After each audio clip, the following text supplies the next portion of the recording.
الله الرحمن الرحيم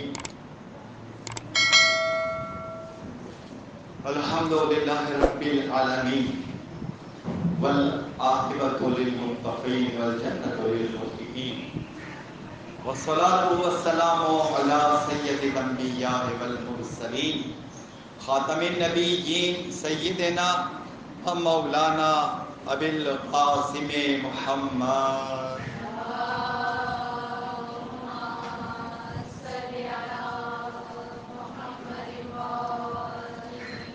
وأهل بيته الطيبين الطاهرين المعصومين المظلومين أما بعد فقد قال الله تبارك وتعالى في كتابه المبين وهو أصدق الصادقين وقوله الحق بسم الله الرحمن الرحيم تلك الجنة التي نورث من عبادنا من كان تقيا درود پڑھیے محمد علیہ وسلم.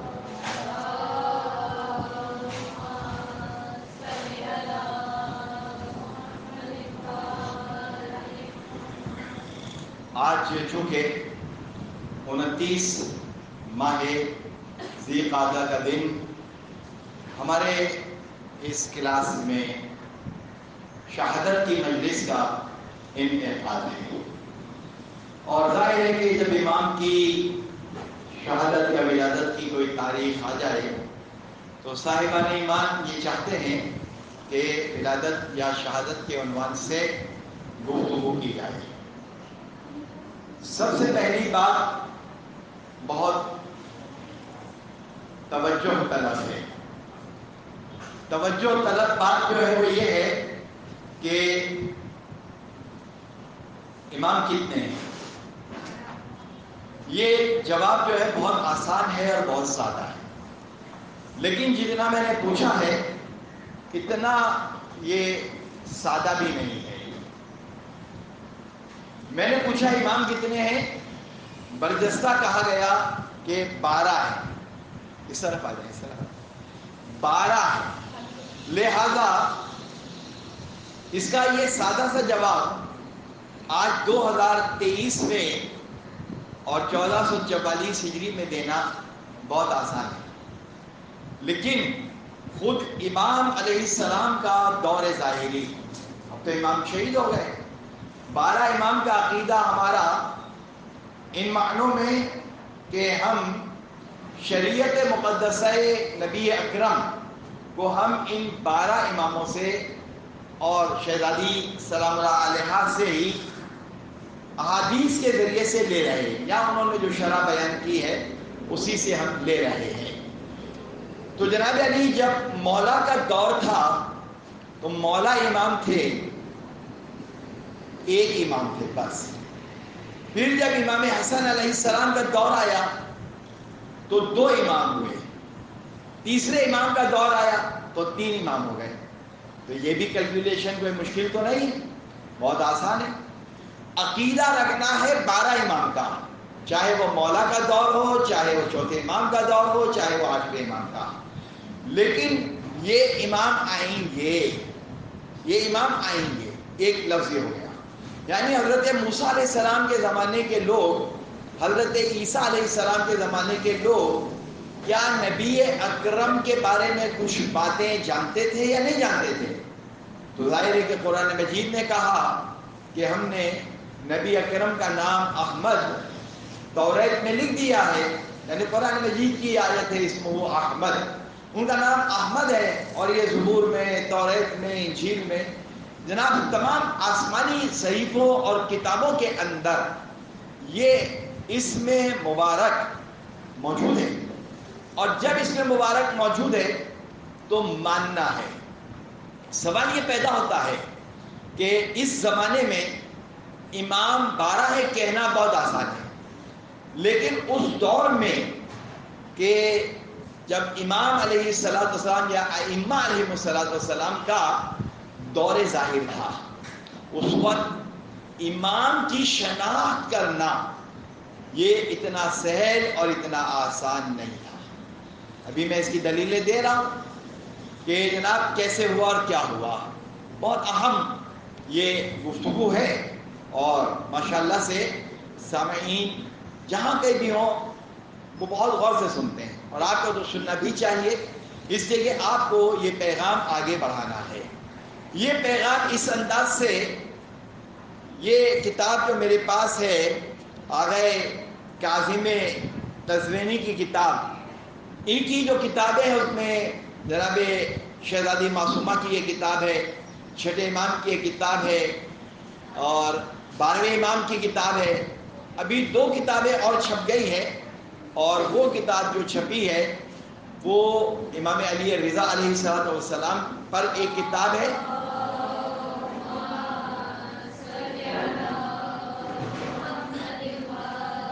تو یہ کتابیں جو ہیں وہ چھپ رہی ہیں۔ اس کتاب کا جو انداز ہے، یہ ہماری تاریخ کی جو دوسری کتابیں ہیں اس میں یہ انداز اختیار نہیں کیا گیا۔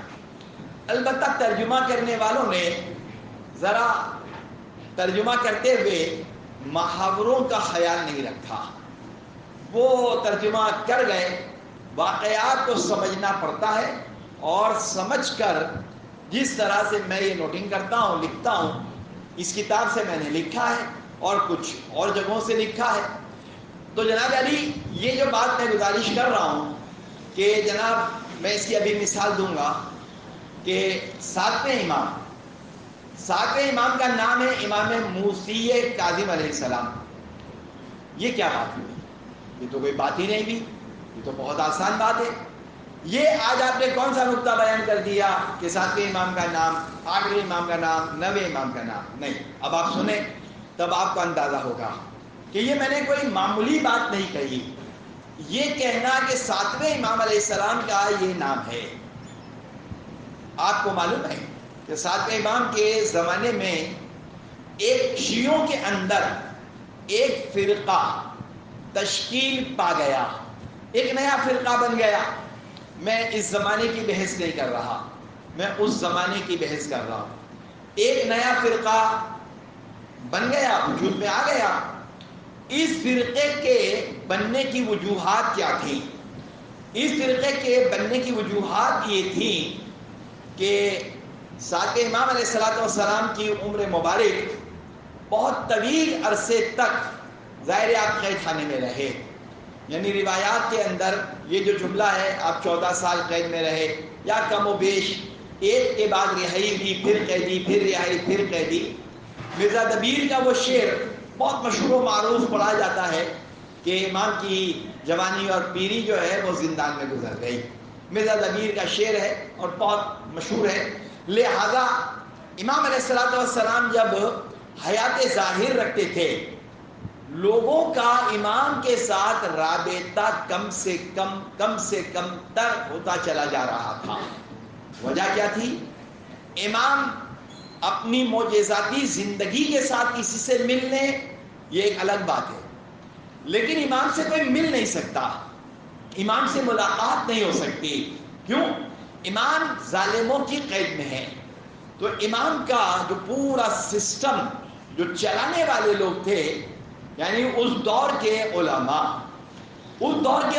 کے پاس امام کے مال، یعنی مال خمس، مال زکوٰۃ، دیت کا مال، چونکہ ولایت امام کو حاصل ہوتی ہے۔ جناب علی، ایک بچی کو طلاق چاہیے اور شوہر طلاق نہیں دے رہا، شوہر تنگ کر رہا ہے، طلاق نہیں دے رہا۔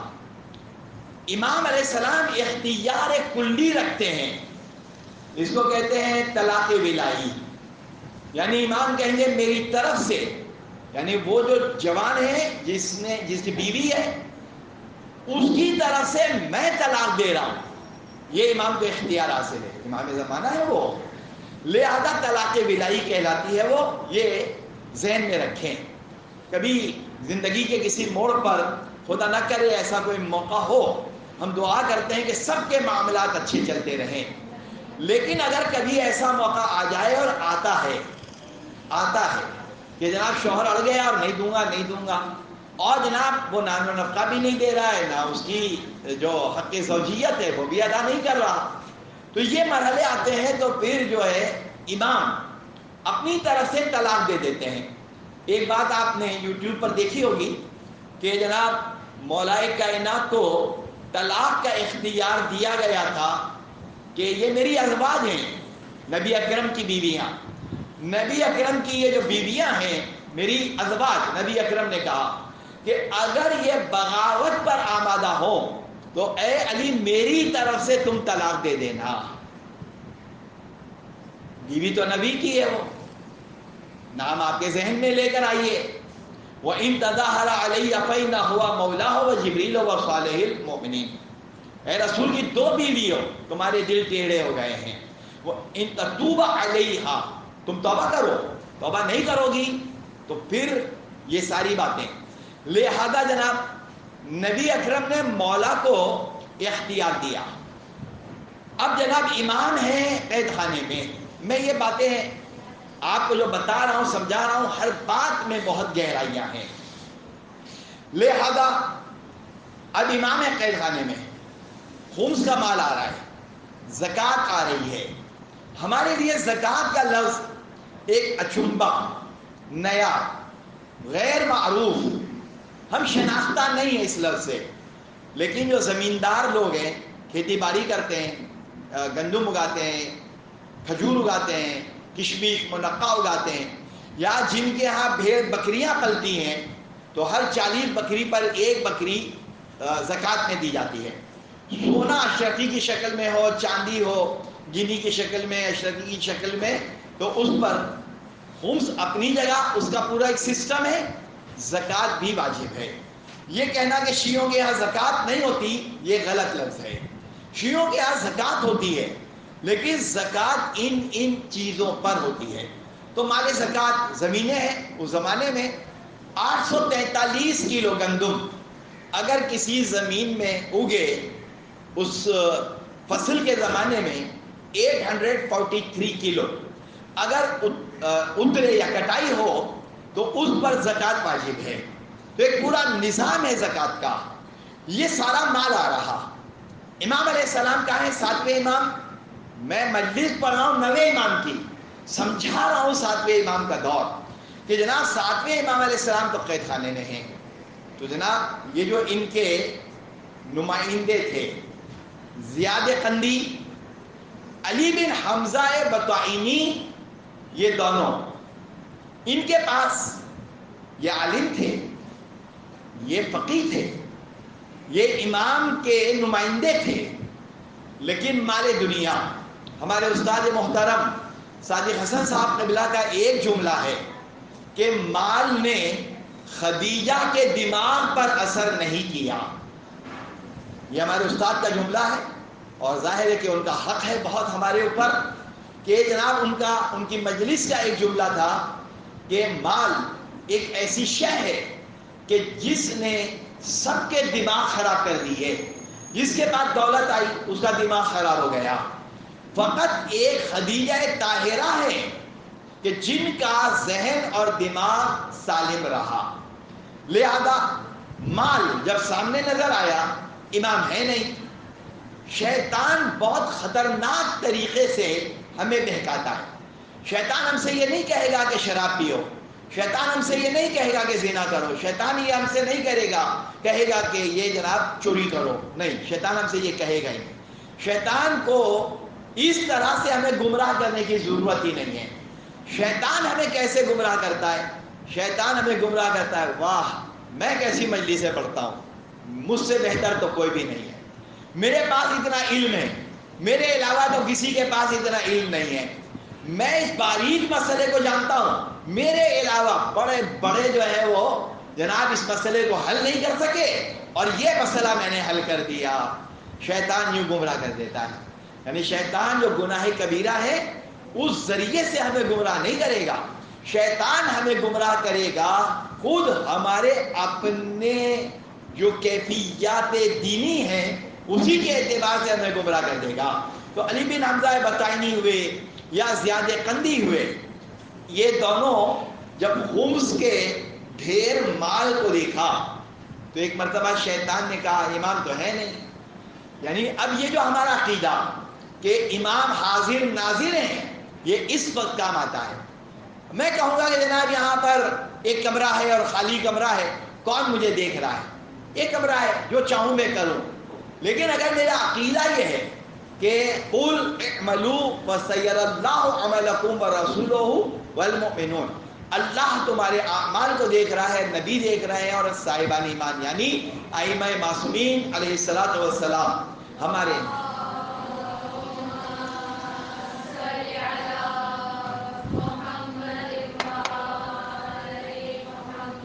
اعمال کو دیکھ رہے ہیں. یہ عقیدہ اگر ہمارا مجسم قلب کے اندر اتر جائے تو پھر یہ مال کا ڈھیر پڑا ہوا ہو، مال کا ڈھیر، کھرب کھرب ڈالر پڑے ہوں، تب بھی ہم گمراہ نہیں ہوں گے، لیکن ہمارا عقیدہ صحیح ہو. ظاہر ہے کہ آقا خمینی کے پاس ایک آدمی بہت بڑی رقم لے کر آیا. آقا خمینی نجف اشرف پہ تھے. ظاہر ہے کہ آقا اس قدر عظیم روحانی شخصیت کے مالک تھے کہ جناب ایک آدمی آیا، اس نے بہت بڑی خطیر رقم، کیا کہا ہے میں نے، خطیر رقم، خطرے والی رقم نہیں، خطیر رقم، بہت کثیر مال آقا کے سامنے اس نے لا کر رکھ دیا. اور اس کے بعد اس نے آقا سے کہا، آقا میں اتنا مال لایا ہوں، کیا آپ ایک کپ چائے کا مجھے نہیں پلائیں گے؟ آقا نے برجستہ کہا، یہ مال میرے لیے لائے ہو یا یہ مال امام ہے؟ اگر یہ مال امام ہے تو میں مسئول اور میں ذمہ دار ہوں. یہ مال تم مجھے نہیں دے رہے ہو، تم تو مجھے ذمہ دار بنا رہے ہو کہ میں خدا کی بارگاہ میں اور امام کی بارگاہ میں جواب دہ ہو رہا ہوں. یعنی تم ایک تو بار ڈال رہے ہو، وزن ڈال رہے ہو، اور پھر اس کے بعد مال کے لانے پر فخر کر رہے ہو. جو خمس تم نے نکال دیا اب وہ تمہارا مال ہے ہی نہیں. تو یہ کتنا لطیف مرحلہ تھا جو آقا خمینی نے اس طرح سے حل کیا. تو یہ جناب یہ بتائنی تھا، یہ جناب قندی تھا، یہ بہہ گئے، مال آ گیا. انہوں نے کیا کیا؟ انہوں نے ایک جدید نیا نظریہ ایجاد کیا.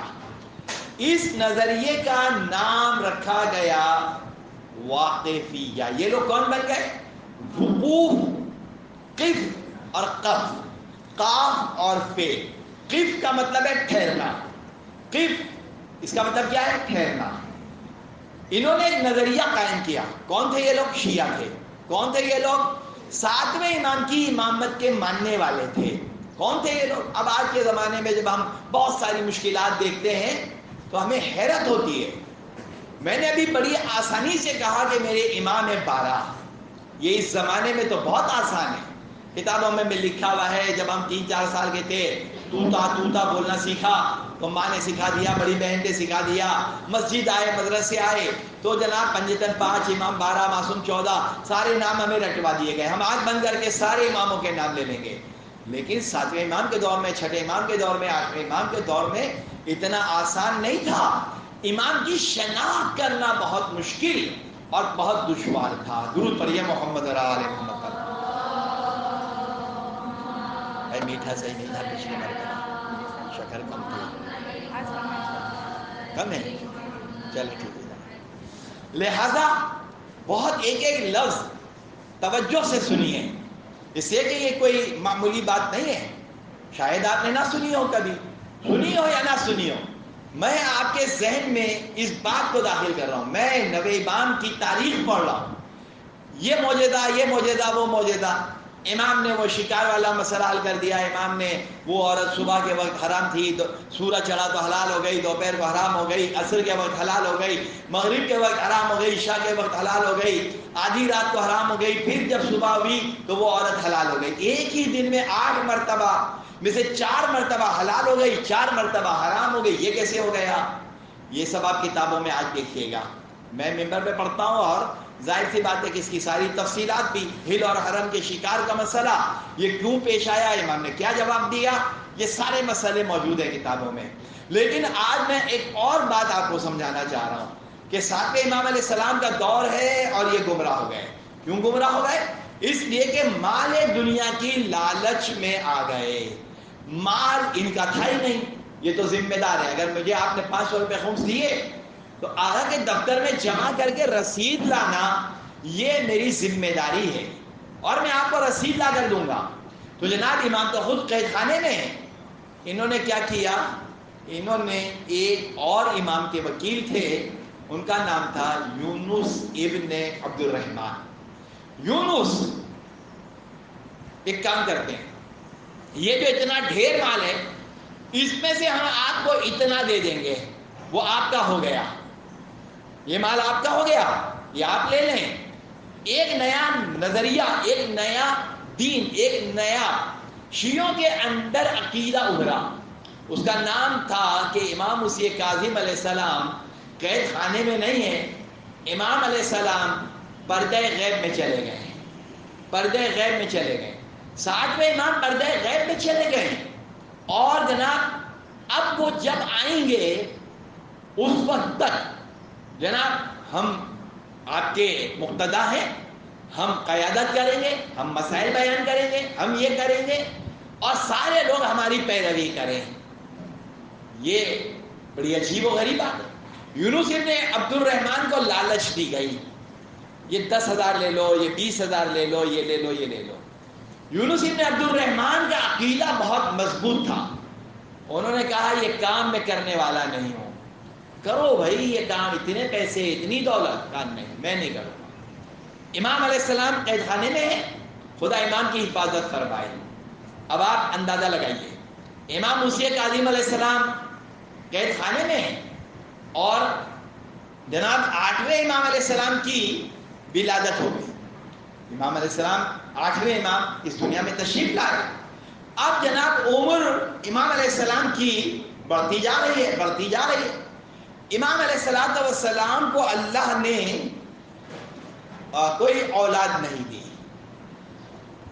امام 20 سال کے ہو گئے، کوئی اولاد نہیں ہے، 30 سال کے ہو گئے، کوئی اولاد نہیں ہے، 40 سال کے ہو گئے، کوئی اولاد نہیں ہے۔ امام رضا علیہ السلام کی بات کر رہا ہوں میں، امام علی رضا علیہ السلام 42 سال کے ہو گئے لیکن کوئی اولاد نہیں ہے، شادی ہو گئی، بڑا طویل عرصہ ہو گیا، لوگ آتے ہیں اور لوگ آ کر کہتے ہیں فرزند رسول نسل امامت آگے کیسے چلے گی، آپ کے ہاں تو کوئی اولاد ہی نہیں ہے۔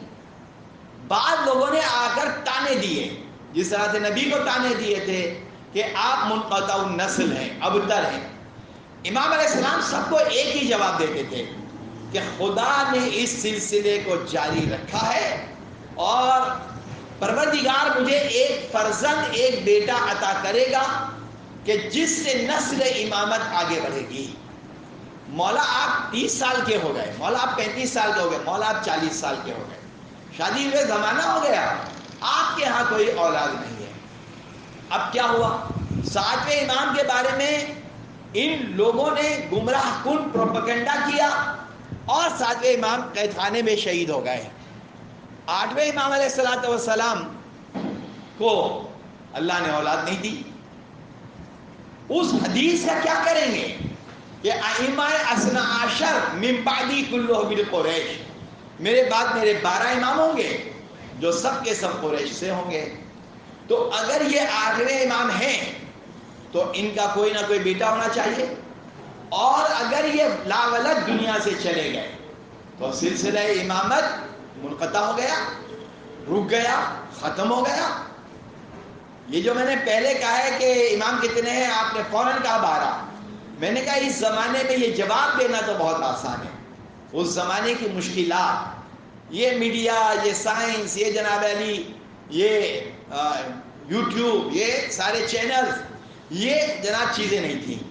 جب ان چیزوں میں سے کچھ نہیں تھا تو مدینے کی خبر، مدینے سے 4 گھنٹے کی ٹریولنگ اگر مکہ کی ہے تو مکے تک خبر پہنچتے پہنچتے 5-6 دن لگ جاتے ہیں، تو جناب علی لبنان تک کیسے جائے گی، شام تک کیسے جائے گی، فلسطین تک یہ خبریں کیسے جائیں گی، یہ تو منٹوں کی بات ہی نہیں ہے۔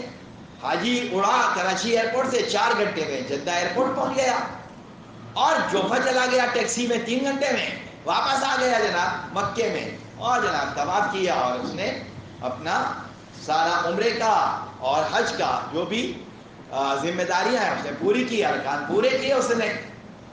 تو جناب 8ویں امام کو اللہ نے اولاد نہیں دی، 7ویں امام قید خانے میں شہید ہو گئے۔ یہاں عقیدہ